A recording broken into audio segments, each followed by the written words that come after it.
Nagtaka ka ba kung bakit kahit ilang buwan pa lang ang isang baby, alam na niya kung sino ang nanay niya at sino ang stranger?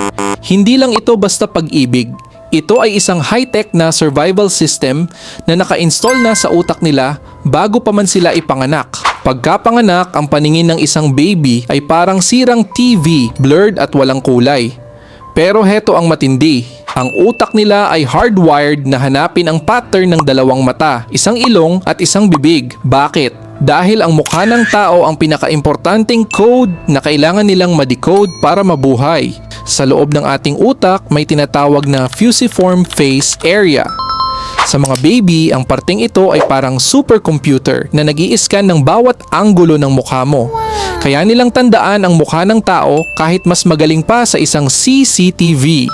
Ito ang dahilan kung bakit bigla silang iiyak kapag hindi nila kilala ang bumuhat sa kanila. Kaya sa susunod na ngumiti sa'yo ang isang baby, huwag kang assuming. Hindi lang siya natutuwa, baka tinatrack na niya ang data ng mukha mo sa system niya. Ikaw, ano ang pinakaunang memory mo noong baby ka pa? I-comment mo ang baby kung gusto mo ng part 2.